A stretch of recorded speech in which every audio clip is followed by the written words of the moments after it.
Saya Muhammad Rifki, kelas 12D dari kelompok 1. Saya di sini ingin menyampaikan eh, hereditas menurut Mendel. Jadi, dalam hereditas menurut Mendel ini terdapat yang namanya hukum Mendel, yaitu dalam hukum Mendel 1 sering biasa disebut hukum segregasi. Hukum Mendel 1 ini bisa dibuktikan dengan cara monohybrid. Sedangkan hukum 2 Mendel itu biasa disebut dengan hukum asortasi.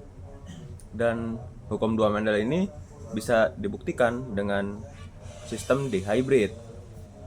Dalam monohybrid yaitu sifat dominan, resesif, dan intermediate.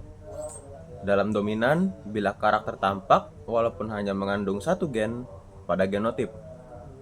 Kemudian resesif, bila karakter itu tampak jika dua gen yang sama menyusun genotipnya. Pada intermediate, yaitu bila pada kondisi heterozigot memunculkan karakter berbeda dari kondisi homozigot, dominan maupun resesif. Kemudian ada rasio fenotip, pada F2-nya itu 1 M besar banding 2 M besar M kecil banding 1 M kecil.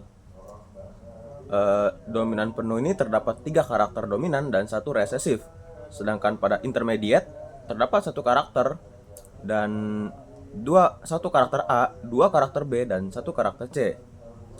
Kemudian pada dihybrid, yaitu misalkan H besar T besar disilangkan dengan H kecil dan T kecil, maka akan memunculkan filialnya yaitu H besar H kecil, T besar T kecil. Dan terdapat beberapa gamet seperti 1 gamet pada H besar T besar, dan 2 gamet pada H besar H kecil, T besar, dan 2 gamet pada H besar T besar T kecil, dan 4 gamet pada H besar H kecil, T besar T kecil. Misalnya seperti itu. Dan perbandingannya itu terdapat 9 banding 3 banding 3 banding 1. Kemudian dalam dalam hereditas menurut Mendel ini terdapat beberapa uji, yaitu seperti tes cross atau uji silang, yaitu di mana antara individu F1 dengan induk resesif. Tes cross ini biasanya digunakan untuk menentukan genotip organisme yang menunjukkan fenotipnya itu dominan. Kemudian ada backcross. Backcross ini merupakan persilangan antara individu F1 dengan salah satu induknya yang dominan. Kemudian ada persilangan resiprok. Ya, ini di mana persilangan ulang di mana gamet jantan dan gamet betina itu dipertukarkan, jadi menghasilkan keturunan yang sama.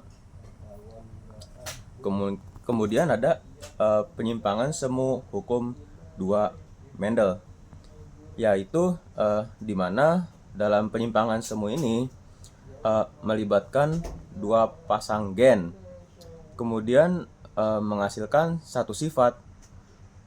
Contohnya tuh seperti genotip R besar, P kecil pada ayam, yaitu akan menyebabkan munculnya pial mawar.